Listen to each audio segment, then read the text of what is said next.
Great products at the end of day create its own time. You'll find 100 people that think like you and create an echo chamber of thoughts, right? Which isn't net positive to you building something that customers want. You build something that the 100 people that resonate your thoughts want. Hi everyone. In this episode, I get a chance to speak with Marmik Mankodi. Marmik is part of the investment team in Blume. Last year, Marmik co-authored a report on the consumer tech playbook for India. This episode builds off of that report. A lot of the ideas that were discussed in that document, from identifying the idea, selling to consumers, how you do performance marketing, so on and so forth, are discussed more in depth in this episode. If you are a founder looking to start a consumer tech business, or if you are just interested in the space, this episode should be really helpful for you. With that, my friends, Marmik Mankodi. So should we start with maybe defining or talking about what is a consumer tech business? Like maybe start off with that and then pick up from there. Yeah, sure. I mean, from the way I see it, there are two types of consumer businesses. One where you're selling a physical good. You could sell it on a digital channel and call it consumer tech, but you'd not be very honest. It's a consumer brand at the end of the day, which is distributed digitally, which could be via your own website or via vertical marketplaces or horizontal marketplaces. Horizontal marketplaces also now have your standard horizontal marketplace like an Amazon or Flipkart or quick commerce marketplaces. And on the other end, you have businesses like, let's say, entertainment, games, social platforms, so on and so forth, where the product that you consume is also digital, like even news and media for that matter, right?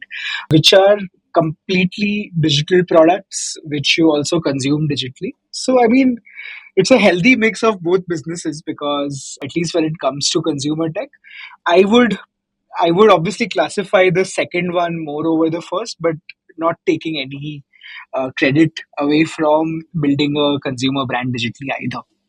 Is there on an easier to difficult scale? Is which one would you say is I don't know relatively? Sure, it's honestly relatively easy to start consumer tech business because there's no human or no physical product involved. Now, let's say if I want to start a new hair care brand, I would have to find a supplier for whatever hair care products I want. I would first need to figure out what users really need. But let's say if I had to just find a platform where people consume content, the only thing I need is content, and I can to stress test my hypothesis. I could just stream YouTube on my app, and like because I can show YouTube's ads as well, YouTube also doesn't miss out on anything, and it incentivized to allow me to test my hypothesis, right? Which of course you can't do it with physical goods in the sense like package Clinic Plus and then call it your own brand, right? So it's more easy to do a digital business over a physical one, and which is why it also scales quickly. Now, if you look at InShots, like it can scale, or let's say Stage, which is one of our portfolio companies, they're like an entertainment platform for India's regional cultures. They don't really need to add, let's say, 5,000 hours of content if they were to scale 5,000 times, right, from where they are right now. So the content doesn't need to be scaled up linearly, which would be the case for a consumer brand, where let's say if you want to scale up 2x, you have to get 2x more products with you. Correct me if I'm wrong. I'm guessing the profit pools also might be greater or larger for purely digital companies. I'm thinking of I don't know, Minecraft and purely digital plays. They are at a certain scale. So let's say Minecraft is a highly social business at the end of day. It doesn't spend as much money on marketing. I don't know the exact amount as of now at the back of my hand. But if you look at, let's say, businesses which are being built now without a lot of social loops, they end up spending enough amount of money on performance marketing, man. Like I was reading somewhere that 80% of Chinese microdrama companies' revenues goes into performance marketing, right? So they are like 5% EBITDA businesses at the end of the day. That's like much worse than any consumer brand. So the way I would frame it is, as long as you can figure out two things: one, how to get enough high quality users retain on your platform, and two, refer others to your platform, you're good to go. right? But very few platforms really master this, which is why what they end up doing is they scale prematurely by spending a lot of money on ads. So assuming like somebody wants to do a business in this space, right? Like consumer tech. Like, do you have any advice on like how they should go about like maybe even on the idea finding phase and narrow it down and like maybe focus on like one or two ideas that they can work. Look, so at the end of the day, you as a founder, or let's say even if you report to a founder and are pitching a new business line, the only idea you should work on is at the end of the day something you resonate with. So the question for you or someone to answer is whether the idea they want to work on is worth pursuing or not. One way to think about it is how often or how many people are searching for that particular product or that particular problem. Now, let's say if you were in early 2010s, and if you had, no one would be searching for, let's say, Uber, right? But a lot of people might have been searching for book a taxi, book cabs, so on and so forth. So it doesn't have to be the exact product, but what your product or service does. So if you could just figure out how many people are searching for it on Google, on Amazon, on Flipkart search data isn't really available. Google and Amazon is, and now even quick commerce platforms you can figure out via Gobble Cube and Declutter and the likes, right? So you could see how frequently people are searching for it. And then if enough players do not exist in the space for which a lot of people are searching for, there's a very high room to or right to play. Sometimes it's a crowded place, it's like a crowded category. Now let's say the first example that I gave you, hair care, it has both incumbents and new age players, or let's say micro drama, where you have both Chinese players running pseudo apps and Indian players, right? So the way to stand out is make the platforms. You could also obviously look at not just keyword data, but you could also look at usage and stuff. Like on Amazon, you can figure out how many products are being sold via Helium 10 on platforms like App Annie, Sensor Tower, App Tweak, so on and so forth. You can figure out how frequently the app is being used, what's the session length, what's the average engagement time, what's the month one retention, what's the day one retention, right? So if you see that, these businesses, some businesses where the retention trend is dropping or engagement trend is dropping, you might again have a right to play.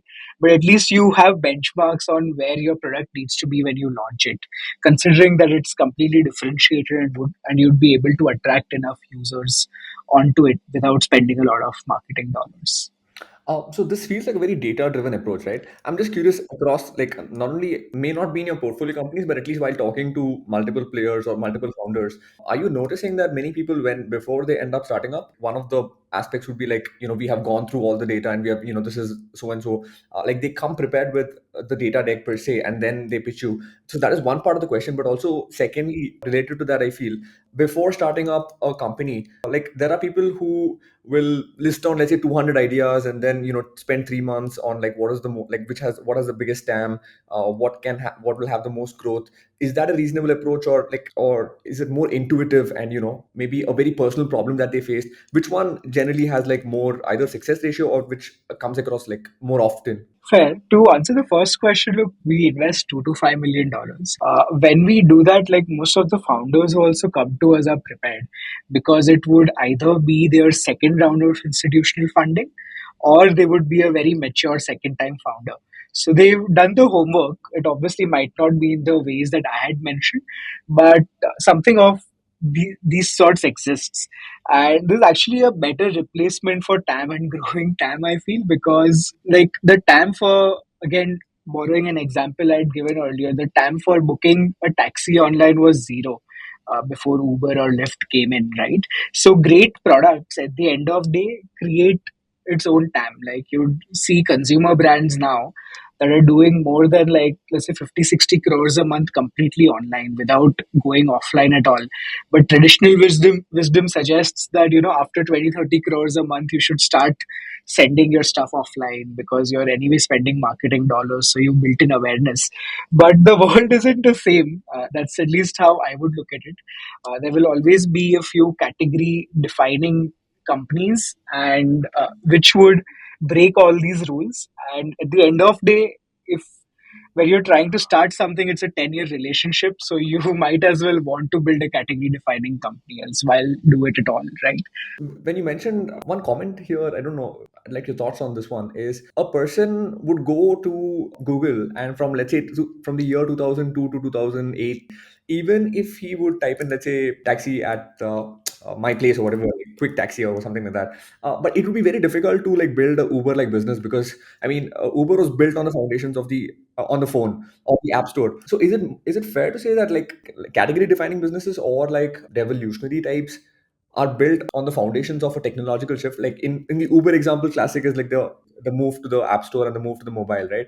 And I think a lot of like DoorDash and Swiggy, Zomato were also kind of like impacted due to that. So is that fair, or like No, am I it's missing a something? fair assumption, but let's say if you look at Swiggy, DoorDash, Amazon existed before the mobile app revolution, right? So I mean, going by a personal use case or a pain point, let's say for Uber, it was inability to get a black limousine in California.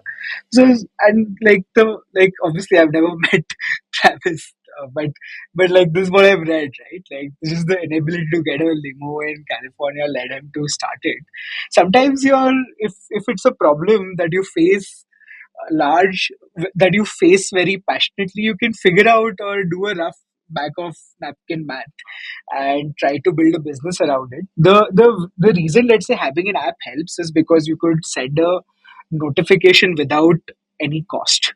Right now, let's say if you're a website business, to stay relevant, you have to keep sending emails and you have to keep spending marketing dollars to stay on top of mind. Mobile solves for retention because it gives you the ability to send notifications.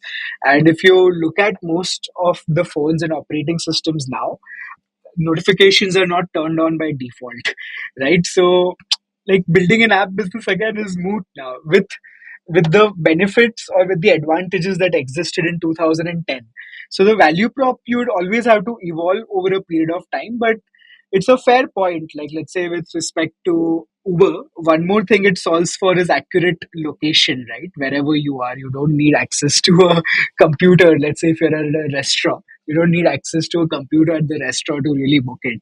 So it does solve for it, but you could also build an ancillary large enough business without the shift as well. I think self-drive cars were $1 billion business before Uber came, and obviously a uh, completely different problem statement or a use case. But I mean, it's a workaround. So till a new technological shift makes things possible, there will always be workarounds that exist which are large enough. Would you recommend like taking surveys and, I don't know, talking to people, like surveys and yeah, keywords search we spoke about, but any other ways of like finding good ideas? Maybe like, is there? Look, you could do surveys, you could stock groups, but the problem with that is many times, or not problem, but at least one thing to be cognizant of is to not project your own beliefs on the person you are asking questions to, which is why it makes more sense to be a lurker in Facebook group or a subreddit rather than trying to actively engage the community, because when you try to engage the community just by the sheer number of people that exist online, you'll find 100 people that think like you and create an echo chamber of your own and create an echo chamber of thoughts, right? Which isn't net positive to you building something that customers want. You build something that the 100 people that resonate your thoughts want. So surveys, etc., is you could do to figure out how big of a pain point it is for a user, right? Now, let's say if you same taxi booking example, if you ask enough customers, let's say before Uber existed, they would have said, oh, it's very painful to book a taxi. Like maybe I call a cab and rent it for a day, but that's also not very cost effective, right? So if something like this existed, I would be happy, but you shouldn't ask, would you be happy if something like this existed? You could let the customer or a prospective customer say it out loud instead. In your consumer tech but physical, I think there's also you mentioned in the slide deck, at least you mentioned about white labeling. Like, do you recommend that? Is like, what are the like how useful it is, and how should we think about it? Look, I would recommend it. I mean, most of the consumer brands right now white label products that are made by other manufacturers. Sorry, yeah. Before that, maybe if you can, yeah, talk about like what is white labeling in the first Oh place. yeah, sure. So white labeling is essentially you go to a manufacturer and you tell them, why don't you create a product for my brand? right? Now, the manufacturer might give a formula that is something that is unique to you, or might just tell you something that they've made for another client and they've rejected it. Or it's just one of those formulations that exist, like, or is commoditized, like sanitizers. Like, how unique can a sanitizer be, right? At the end of the day. So, white labeling is going to a manufacturer and asking them to put your brand's label, of course, giving them your packaging as well, and then selling those products. Most of the large businesses that exist right now, which are new, end up white labeling their products. There are a few that obviously have their factories, but that only comes either from economies of scale or generational wealth. There's no third way to start a factory on day zero. So it's actually very good to white label. In fact, it's good to be fast, get the most basic formulation out, or the most basic product out, and then get customer feedback and iterate on basis of the feedback that you receive. Let's say skincare, hair care, or foods product example. But let's say even if you take shoes, the first pair of shoe that you buy from a certain new age brand would obviously be very different from a pair of shoe that you buy 3 years later or 2 years later, because even they've gone through enough iterations. So as long as the first iteration is the most acceptable first version that you are willing to put, it's good enough. It doesn't have to be the most perfect, it has to be the most acceptable, and white labeling solves for it before putting in resources into it. Now let's say if I'm a shoe brand and I decide to make mojris, right? I'd set up a plant to make, so let's say kolhapuri shoes, right? There's And then building the capex out and then figuring out there's no customer demand would actually suck a lot, right? So it's better to white label first and then go all in once you see customer love. So here is the differentiation majorly like marketing or like, because I'm guessing if like most of the formulation is if the formula is the same, or if are you coming in the design phase and marketing phase, or like how does that work? Yeah. Yeah, you're coming in the design phase. At the end of the repeating what I said earlier, you want to build a product or a service out which has very high customer love, which is defined by a very high retention or reducing marketing costs, right? So as long as you're able to ascertain, right, which also reflects in a higher NPS. But of course, you can't ask for NPS right when you've sold, but you want to be very agile with your decision making. So you could see how frequently are people visiting your website again after purchasing and not going to track order page, your home page. And second, because again, let's say if you bought shoes, right? If you're selling shoes, no one's going to buy a new pair of shoe within, let's say, a month or 2 months. Some people might, but it's not popular wisdom to buy a new pair every 2 weeks or 3 weeks. But let's say if enough people are coming to the website and just going through the collection, or if more people are coming to the website organically or via direct or Google Analytics, direct mode, you know that what you're selling is something that customers are liking. We have covered the idea phase. Assuming we have also launched like let's say a product or some service. Now, if we want to move into distribution, maybe define what is distribution, what does that mean, and how to distribute your product well or service well. Uh, it's look, you could the way it would work is you either build your own distribution channel or you rely on someone else's, right? Like let's say building your own distribution channel. For example, if you're a content platform, you could rely on YouTube for distribution, or you could make your own app. When you make your own app, you just have to spend money on marketing. When you're relying on YouTube, you or Facebook, whatever, or Instagram, whatever, you rely on the platform's algorithms to distribute your content.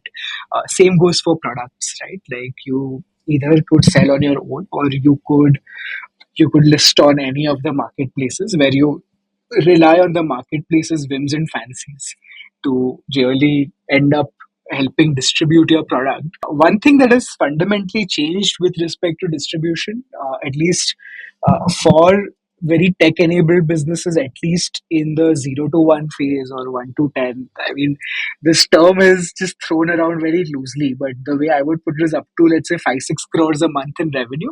Is that initially, traditional marketing or traditional wisdom suggests that you go for building awareness, then interest, then desire, then action. I think the cycles are just very, very slow now. You could just, at the end of day, split it between three. in three parts, which is acquire, convert, and retain. Which is just a very very small cycle, so as to say. And this is one thing that has changed at least in the last 10 years.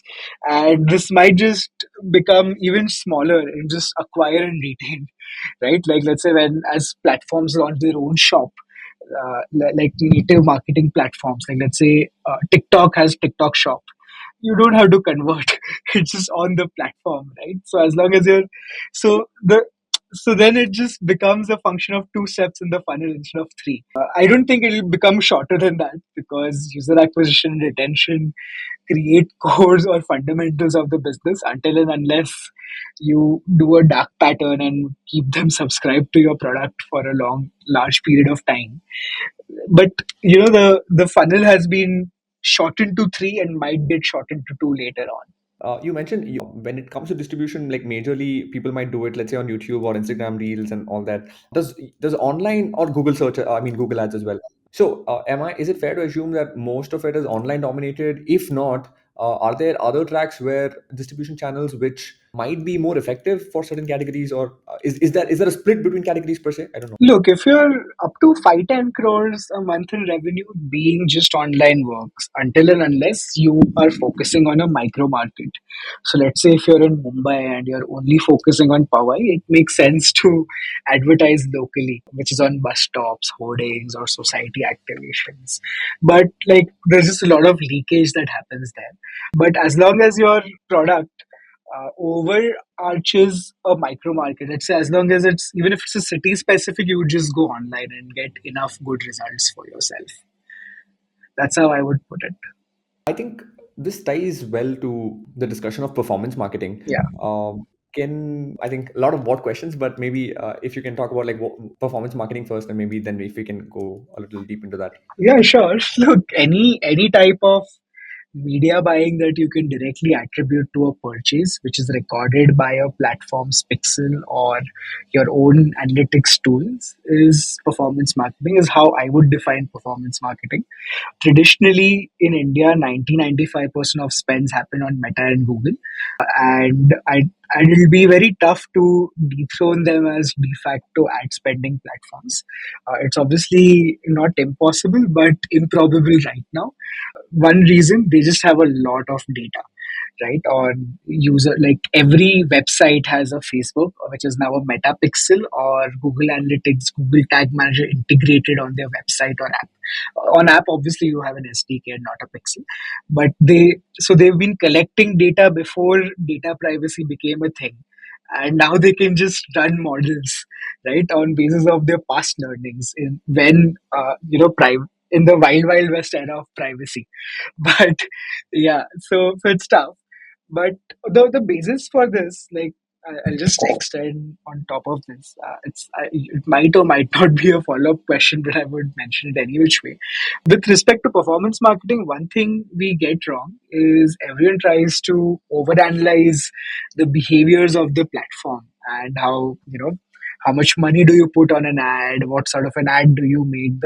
The core idea to sort of keep in mind is that a digital platform is actually it's three-sided marketplace where there is user, there is content that you place, and there's an advertiser, right? So we could just call it a two-sided marketplace between user and advertiser. Users interact with other users, and user interact with ads. Right now, a platform is incentivized to make a user spend more time on it, right?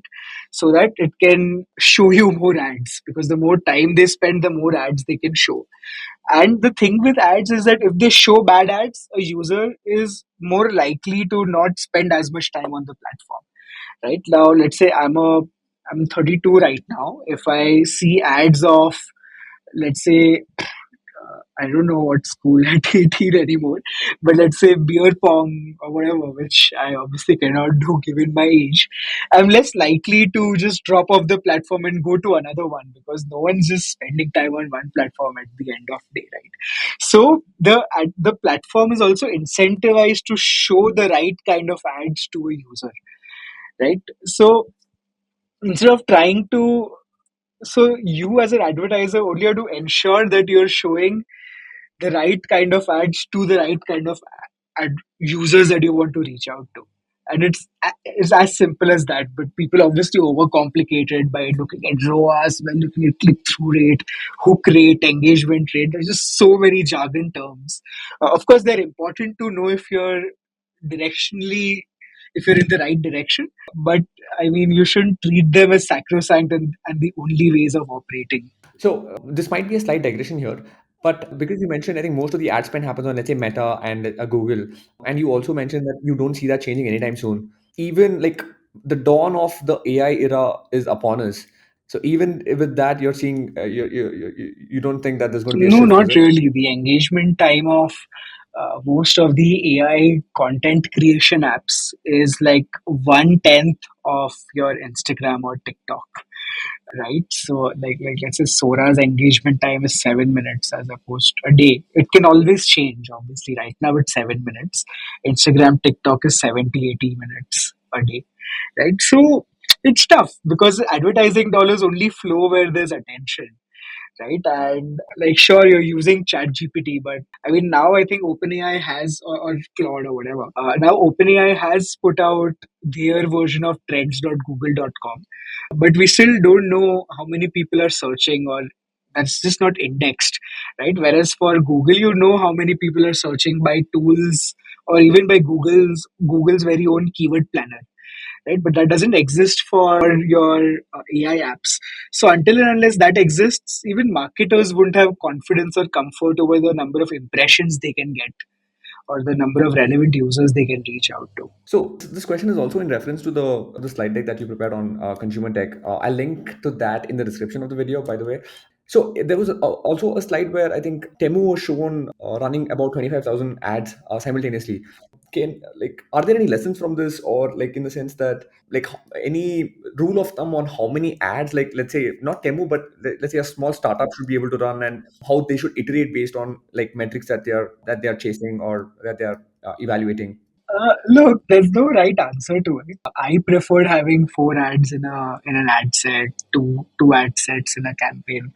That's just my style. It's not the only way to go about it. The way to think about it is, how do you classify the 25,000 odd ads that Temu was running? Temu obviously runs ads across the world, right? So 25,000 might seem like a large figure, but let's say if they're operating in 10 countries, it might be 2,500 per country. And the thing about catalog ads, for example, let's say if you're retargeting a product, no, it only shows one ad, sorry.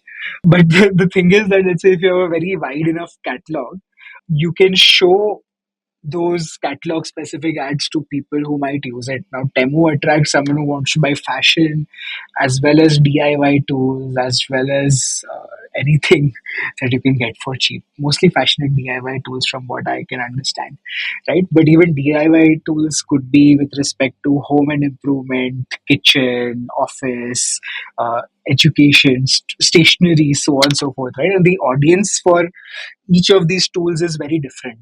Of course, there will always be some overlap, but the way you should structure your ads is that you want to target target one persona with a few ads, not more than three, four, and give the algorithm enough leeway to learn, right? So the one way to go about it is to make, I think I had an ad performance matrix that I'd made, which you could sort of recreate for your own purpose to whoever's listening.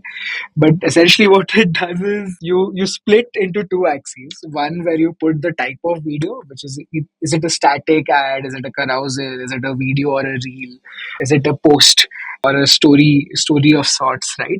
And on the other side, you can put what the ad was talking about, right? What was the messaging on it? Were you talking about product quality? Were you talking about latest offers? Were you talking about remarketing? Were you talking about value prop? All the labels can be customized to you and your own business, and then you can see by mapping which type of ad is doing well. You might figure out that, oh, when you put a video ad with latest offers, you are likely to get or likely to convert more users to buy from you. Then it makes sense to create more video ads with latest offers and spend more time in making those creatives. But ideally, when this playbook was written, video generation and image generation by AI wasn't very easy. So you had to spend a lot of time and effort or block a lot of time in making those creatives, which has gone to zero. Not zero, but which has reduced drastically. But then you have to spend decent amount of cost, if not a lot, to create those. So you can figure out where to direct cost instead of time bandwidth. Like when I'd written the playbook, it was more about directing time bandwidth. Now it's more about directing cost. But the fundamental remains the same. For a consumer tech business, is it not possible to succeed without running ads? Trying. So we have this portfolio company now called Pixie. They have not run any ads and grown at least like on a very small base, 500 to 600 times over the last month because it's a very referral led product. There are very few products with a referral loop which is built in, right? So until unless you have that baked in, you need to run ads. Otherwise, how will customers find out about you? Right, so like the latest trend is at least in the US, not as much in India, is founder led sales on Twitter to get early users and then wow the early users in a way that they refer it to their friends.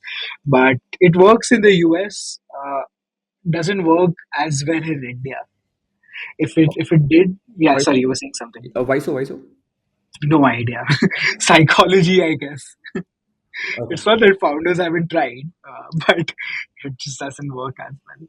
So in terms of either you'll have your carousel or your creatives, you will paste them as an ad on any of these platforms. You'll run ads on those platforms, or I think the alternative is either you'll work with the creators on the platform. Which do you think works? I think I don't know if it's a technical term, but ideally it's called I think Yeah, influencer marketing. But yeah, what do you think works better? Are there certain businesses where influencer marketing might work well than running ads? Pros and cons, and yeah. Sure. Look, yeah. Thanks for bringing this up. I'll also describe influencer marketing once for someone who doesn't know. It's essentially going to a user who has built a user or a channel that has built a lot of distribution and asking them to promote your product either directly or indirectly. Indirect promotions could be, keeping your product in the background, but direct promotion could be, just talking about it upfront or making a video on the product. Influencer marketing and performance marketing works hand in hand. You shouldn't just do performance marketing, but you should do influencer marketing also very smartly. Till you've reached a certain scale, you should only approach, I mean, I would recommend only approaching YouTube influencers because YouTube as a platform lets you go out of it, right? Like via, let's say, description, link in description or LinkedIn pinned comments, so on and so forth, right? Lets you go outside the platform. But when it comes to Instagram, you could put a link on stories and on no other property. Otherwise, you have to go to link in bio. And even within stories, like they're ephemeral in nature, right? So you won't get as much distribution. So even influencers won't really promote a lot of products and stories until unless they're like massive reach. Like let's say, but yeah, like which only happens with lifestyle influencers or actors, actresses. The thing with Instagram is also that it's a platform where people don't really go out of it as much. It's a little fickle. You double tap, you scroll. You double tap, you scroll. Right? That's the default behavior. Whereas on YouTube, you have like 15 to 20 minutes of long form content. You can ponder around the screen and figure out what else you want to click. Right? So it's just better to do it on YouTube. And when you do, let's say, when you run an influencer marketing campaign, what ends up happening is that your website has a pixel, right? Or your app has an SDK which is recording purchase conversion events, and those are being fed to the digital platforms, right? Like your Metas and Googles of the world, and it actually learns from that data and tries finding such users to for your brand or platform, whatever. So it's very important to sort of do this hand in hand, but also do it on YouTube in the early days to, up to like 8 to 10 crores. It is good. It's better to do it on YouTube because you don't want to spend on brand marketing, so on and any so idea on forth. the costing of how much you would have to spend on influencer marketing? And I think this depends on the number of followers this person has and or the channel has, right? Like, I mean, if you have data on this. Correct. So look, the costs that an influencer charges is very arbitrary, right? So like let's say they'll say, oh, I'll charge you a lakh, but you're not guaranteed that this 1 lakh rupees will get you a million views or 5 million views or 10 million views. So one thing you could sort of do is do some quick maths and around, let's say, the average number of views of the last 8 to 10 videos. Let's say if the average number of views in the last 10 videos is 1 million, and if they're charging a lakh rupees, right, that means that, let's say, each view costs you around 10 paise. Yeah, it costs you 10 paise. Now you could do a now you could assume that every you'd get like a 3% click through rate, which means from a million, or let's say 5% click through rate to make the maths easy. From a million, let's say you would have 50,000 people going to the website. Now, let's say 50,000, may say your website conversion is 10, again 5% to keep the math simple. That means that you would have around 2,500 people purchasing. 2,500 people purchasing for 1 lakh rupees, not bad. Right? Of course, this is an all true, very ideal scenario. It doesn't work like that. But this is a one way to go about it. Now, the thing is, because you can't predict whether this influencer's video, the video in which your product is being put, will be a hit or not. It's better to tie up with 6 to 10 influencers as well. So let's say if you have budget of a lakh and you can see that you can get a million views, it's better to tie up with, let's say, 10 influencers who get 100,000 views rather than one who gets a million. Because with 10, the probability of getting hits is also distributed around the 10. Like you have to be born on the wrong, like you have to wake up on the wrong side of bed for on the day you do the deal for all 10 influencers to go wrong, right? So, I mean, such catastrophes, not like they don't happen, but they're very less likely to, which is why you spread the risk. So we spoke about the idea phase, then we spoke about distribution. We also spoke about what kind of ads you can run, where you can run them, and some of the metrics that you can use to track them. So what happens next? I mean, so let's assuming a person he knows about your brand, he has seen the video, he really likes the product and service that you're making. On the conversion phase, is it just recommended that there's some link like you mentioned in the YouTube part, right? Like either there'll be some link that might be in the description, and then that goes on to your landing page, and then is that the process, or is there some optimization that a person can do to maybe No, so the only optimization you could do is the rule of thumb is every additional page that you add increases drop offs, right? So, rule of thumb you could have is to send them to the product page instead of your brand website, right? Or let's say if you've spoken about a coupon code, then have a tech integration that takes coupon code from, let's say, URL. Let's say if your UTM source is X, or let's say you can uh, put coupon ID is equal to, let's say, buy 10, which is random, which is for 10% off, then that buy 10% off is auto applied because your website understands from the URL that they came looking at a 10% off code, right? So those are the two very basic things. It's also very important to sort of have a few things on the page where you land, right? First is, let's say, reviews and ratings, right? So this could also be, which is essentially as good as a trust marker, right? Reviews, ratings, now, of course, there are trust markers like showing about PR, but reviews and ratings also add as trust markers. Another way to do it is show top 10. So if you're Netflix, when you go to a profile, it shows you the top 10 most watched content on your in your region, which also works as a trust marker, right? Or let's say if you are, which works for, or let's say if you're a media app, you could show the top 10 stories that are happening, right? Like a news app, not media app, right? So you should have trust markers on the page. It's always good to have, let's say if you're selling a consumer brand, it's good to have those boxes below your product which can help you upsell or cross sell a little bit. There's no right term for it, everyone calls it differently, but I mean, let's call them customization box for the lack of better words. If you want a user to convert, let's say, you could do two things. One is, you could, if you're a digital product, you could make them experience some part of the content and then have a paywall. But if you're a physical product, it's good to have a sticky add to cart button at the bottom of the screen, right?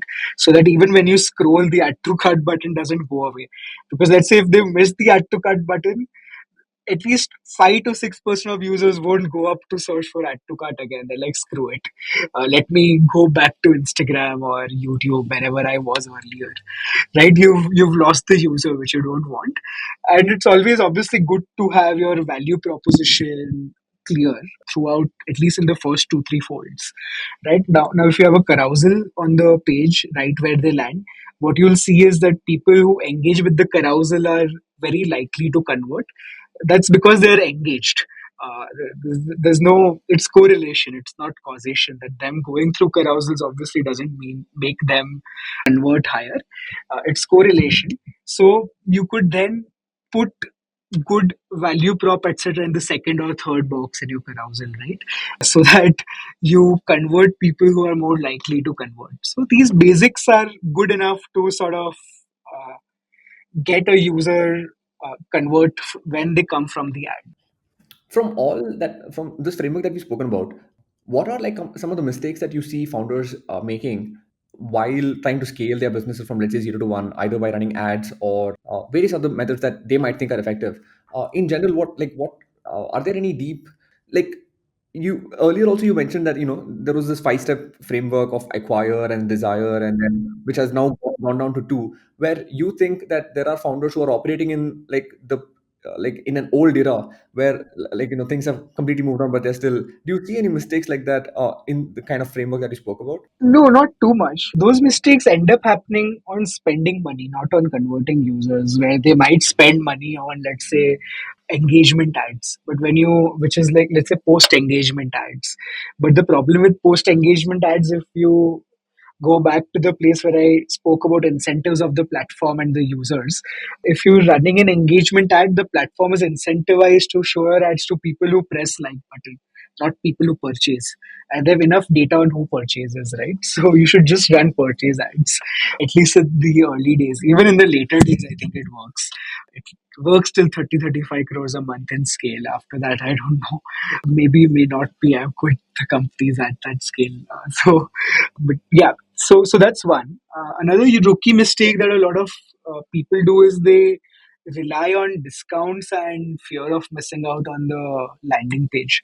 The problem with FOMO or discounts is that those users always end up having a lower retention, right? And because and it attracts a certain crowd which has low retention. And now because such people are purchasing from you, your digital platforms, your Meta and Google will also find you more people like them who are less likely to retain, right? So it's a bad input metric for the algorithm to find users for you. We spoke multiple times about, let's say, Facebook. We spoke on Meta, Instagram, YouTube. WhatsApp didn't come into the picture. Is there, like, does WhatsApp have a role to play here? No, it's a good channel for communication or for doubt solving, etc. You shouldn't advertise on WhatsApp. A, it's very expensive. It costs you almost a rupee to reach out to a user. B, the click through rates, etc., are very low. It's not a very, like, it worked for a month or two before everyone abused it, and now everyone stopped doing it as well. Very few brands or platforms advertise on WhatsApp, but it's a good channel for query resolution. It helps to at least get a sense of what customers are interacting with you about. I also wanted to touch a little bit about like the impact of AI in all of this. Like one thing that did come up in the conversation was you mentioned how when the playbook was written, image generation and video generation tools were not mature enough, and right now they are. Is that the major impact? Like you'll be able to generate creatives more easily. Is that the major impact, or are you seeing other impacts of like AI in the different areas of the funnel? No, that's the most impactful one. There are a lot of feel good things. Like, let's say, earlier I could go to Mixpanel or Amplitude or whatever, and I could check. I needed skill to figure out my data cuts, right? Where people are dropping off, so on and so forth. Now, with these tools, I could just ask them a question that where are users dropping off, and it'll do the data cuts for me. But I don't think that will be something that's super relevant, at least in the next 1.5 years. It's a feel good thing. It can put someone who doesn't know how to use a tool at par with someone who's an expert at it. But I also feel that because you've been lazy to find an answer, you'll be lazy to implement a solution. Right? So, I mean, I'm from a different school of thought. Of course, it works for a few people, but uh, I think that creating a lot of impact is at least 6 to 9 months Okay, away. okay. I think finally I wanted to ask you, scaling consumer tech business from 0 to 1. What is the major differences that you see when doing it in India, as opposed to, let's say, a lot of the advice that comes from the US, and what might work in the US which may not work in India? Like, what should founders be wary of, like when they hear something maybe on Twitter or maybe while reading some blog post, which definitely work for them in their market, etc., but due to various reasons which maybe may not work here? Look, some few things that don't work in India. First one being SEO, search engine optimization. Like it just doesn't work in India. It works in the US. I don't know. It gets users who are searching. At the end of day, they might purchase from you, let's say 2 3 years later, but I don't think it happens. So what you end up doing is you end up creating a lot of random blog posts to rank higher on keywords and get organic traffic, but that will never result to actual purchases, because in India, someone who wants to purchase, from my experience, has been they made up a decision to purchase. They're not going to go through your listicle of blog or other blog posts and then decide, oh, let me buy from this brand. Also in India, you have customers have lesser recall of where they're reading from as opposed to US, right? Which is why, let's say, a lot of you wouldn't see a lot of celebrity or, let's say, influencer led brands in India as opposed to US. Right now, let's say there was a blog blogs website. There's a website called Into the Gloss, which became a D2C unicorn called Glossier. I don't know if it's a unicorn or not, but they raised a lot of money. So, but that will never happen.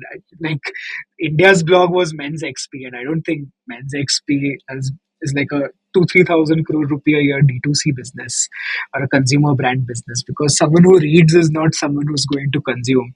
Someone who's going to consume things, they're very smart. Like and they won't even remember where they read from. Another thing that doesn't work as much in India is the way influencer marketing works in US. Like, over there you could go on TikTok, you could go viral on TikTok, you could go viral on Instagram Reels, and that might lead enough amount of sales for you or your brand, or enough number of signups for your platform. That just doesn't work as much in India until and unless you give them a place to really click from, right? No one's going to remember. And I guess it's just the way our brains are tuned as opposed to folks in the West. Nothing like I can't zero down on why this happens, but it happens.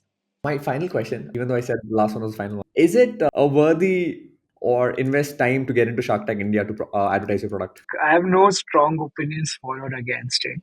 I think last season was digital only, so you didn't see a lot of spikes in revenue.